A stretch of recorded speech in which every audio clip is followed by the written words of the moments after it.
If you want to start a business this year, you are in the right place because I'm going to break it all down for you in this video. So I've got my blazer on, and that means that I mean business. So we're going to get straight to business, and I'm going to start off with suppliers and manufacturers because that's pretty much the first thing you want to know when you are going to start a business. In this video, I am going to be mainly focusing on product businesses, but if you want to start a service business, definitely check out some of these videos. I'll leave them down below, or leave a comment and let me know what you'd like to know about service-based businesses, and I'll do a video especially for you. First, you are going to want to take a pen and paper or a spreadsheet or notes in your phone, just anywhere that you can record this process and your planning, and you want to figure out where you are going to find your product from. If you have no idea what product you want to sell, definitely check out my videos on best UK small business ideas. They can be used for anyone outside of the UK too, but that gives you a directory of ideas of different kind of products that you could be selling for your business, along with Alibaba.com, which has a section for trending products and what is popular right now within the manufacturer and the retail and online e-commerce industries. Once you know what products you want to sell, you'll then have to figure out what supplier or manufacturer you're going to go with. I would recommend making a list of both online manufacturers and suppliers, whether you're looking on websites like Alibaba or different UK directories. And then I would make a list of more local suppliers and local manufacturers, ones that you could go and visit yourself in person, meet the people there, tell them about your business idea. It's a good chance for you to get to know them, and also you may be able to negotiate because they know you as a person and they know you're just starting out and you're just a small business, so you may get your prices down. So once you have chosen some suppliers that you like, you will want to get some samples from them of the product that you want to sell. Then you can figure out what sample you like the best. You can go back and forth with the manufacturer / supplier and ask them for any changes, whether they can make changes. If some can't make changes, you may want to cross them off the list and focus on the manufacturers and suppliers that can make changes to the product. Stuff like that can help you narrow it down to who you're going to go ahead with. So now that you have your sample, what are you going to do with it? Well, you want to test it out for a long period of time. You want to give it out to friends, family. You want to give it out to people who are your target audience. If you have a following like I did when I first started out my business, I actually just sent it to some of my followers and asked for their real feedback, and that helped me a lot within product development. So once you're happy with your product, we're just going to pause on the product development, push that to the side, and we're going to go into market research. Now, this is something that you could probably do before actually going ahead with your product. It all depends on how you've come up with your idea. With me for Oh So Curly, the idea just kind of came to me, and I knew it was something that I was going to do no matter what. If you want to move more strategically and you're starting a business to sell a trending product, you definitely want to do your market research before you do the product development, because you may end up wasting money on the product development process and then realize you have no one to sell to. So with market research, I like to do simple Google searches, keyword research searches. I go on YouTube, I type in my business idea, I type in the product idea. I'll go on Instagram, I'll type in similar business ideas, and I'll have a look at what is popular in the market, what could be improved on in the market, and whether people actually enjoy that product. Just like I did with the manufacturers and suppliers, I will then make a list of competitors for my business idea, and I will really analyze them. I will have a look at what ads they're running, so you can check this on the Facebook ad manager. This is a way that you can see what kind of ads they're running and how they speak to their target audience and their customers. You will also want to sign up. This is a gem, guys. This is a real gem. Write this down.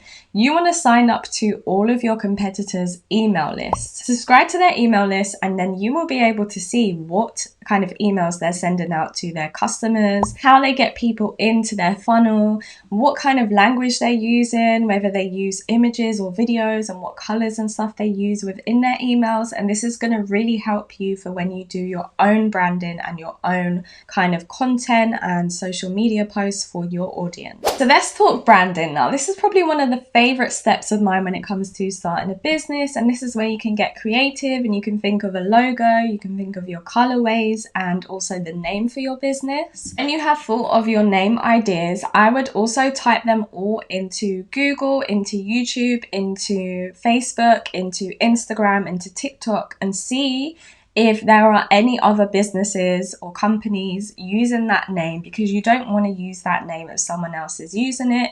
You want to try and find a name that no one is using. If you do find that someone's using it, but maybe their account has just been quiet for years, like they're using that name, but they don't really use that name, if you get what I mean. Then what you can do is you can go on the government website and you can search that name and see if that business has been registered. If it hasn't been registered and trademarked, then you can go ahead and use that name and trademark it, which means no one else can use that name. But if someone has trademarked it, you can't use that name, so you're going to have to choose another name. So once you've chosen that name, what I would do in the beginning is I would just head onto a website like Canva and I'd make a really basic logo, just because you don't want to invest too much upfront into this amazing logo and then you launch and then you find that the product and the business doesn't do as well as you thought.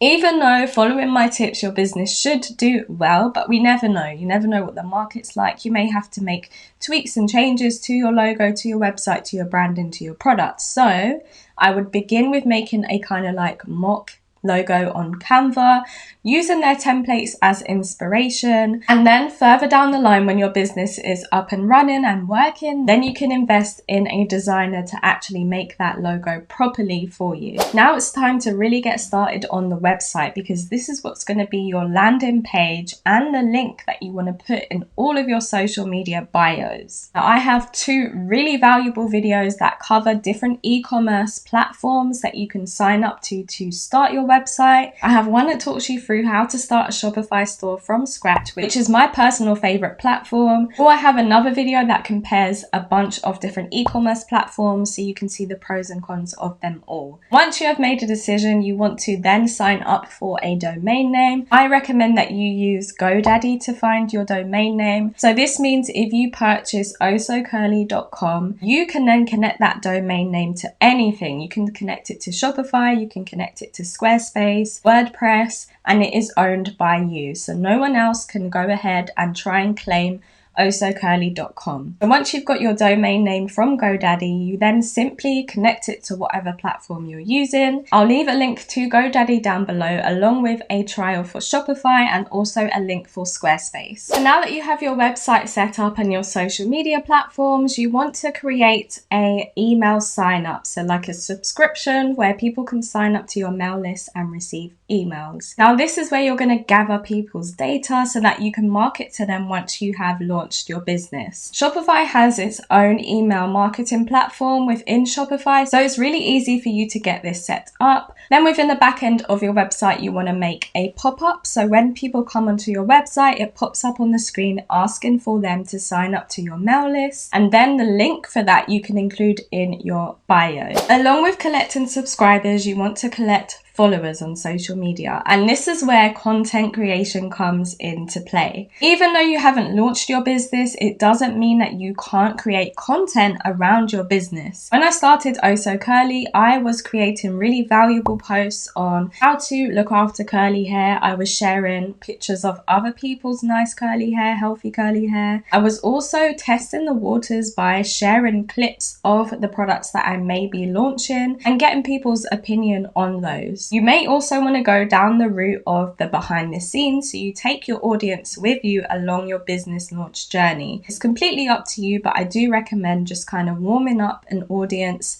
gaining a following before you actually launch the business. So the logistics of things. You will be able to get your business running thanks to Shopify or Squarespace, and the back end, they have e-commerce things kind of integrated into your website. So there will be a way for your customers to add products to their cart, for them to check out and for them to get their shipping and stuff. Now you on the other end of your website will get notifications when someone has made an order, and then it's up to you to print your shipping label label and take the order to the post office, and it gets delivered straight to the customer. All of this is made really simple within Shopify. I also would recommend purchasing a label printer if you can. I like the Dymo. Also, I'll leave some recommendations of other ones down below. You may also want to think about selling on multiple platforms. You can sell via your own e-commerce store, which is hosted by Shopify or Squarespace, or you can sell via websites like Amazon, eBay, or Etsy. So once you have chosen one or two or all of them,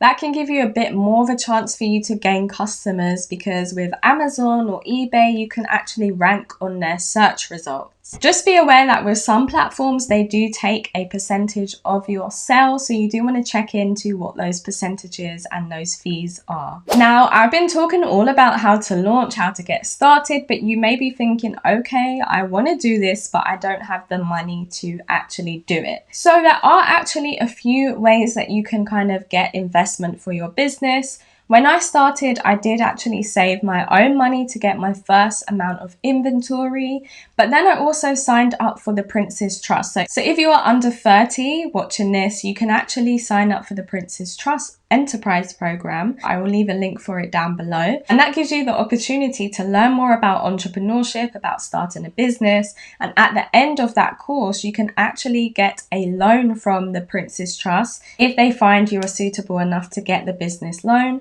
So that could be one way. Or you can actually sign up for grants. There are a lot of businesses out there that give grants to new small business owners, which means that you get the money and you don't have to pay it back. Another way is putting a business plan or pitch together and pitching to friends or family or angel investors that you think would give you some money to help you get off your feet. The last that I would recommend, and how I've managed to get investment for my business, is just attending networking events. Attend any kind of networking entrepreneur business events in your city, get talking and tell people about your business, give out business cards, and you never know, you may bump into someone who likes your idea and wants to help you make it come to life. So once you have that investment, or you have some money behind you and you want to actually invest in marketing, some of the paid marketing options that I like the most are user-generated content and paying for influencers. You can also pay for ads, but it does take a lot of knowledge to actually do ads and run ads and create the content for that, which can in turn mean wasting a lot of money. So I wouldn't recommend that straight away, but you can use tools like the new Shopify collabs, which actually allows you to have a pool of influencers that will see your brand and see your product, and they can actually pitch themselves to you. And if you like that influencer, you can go ahead and collab with them and they can actually promote your product on their socials. Another way that you can do it manually is simply looking online and searching for influencers within your niche, reaching out to them, asking for their analytics, and ask if they will do a product for post collaboration. That isn't as normal nowadays. You may have to actually pay for the influencer to make content, but there is no harm in asking and trying. That is pretty much my basic walkthrough of how to start a business from scratch. I really hope that was helpful. Let me know if I missed anything out down below. And also check out my past videos on how to start a Shopify store, different e-commerce platforms to choose from, and just more advice on product businesses in general. Make sure you give this video a like, subscribe to help me hit 100k, and I will catch you guys in the next video. Bye.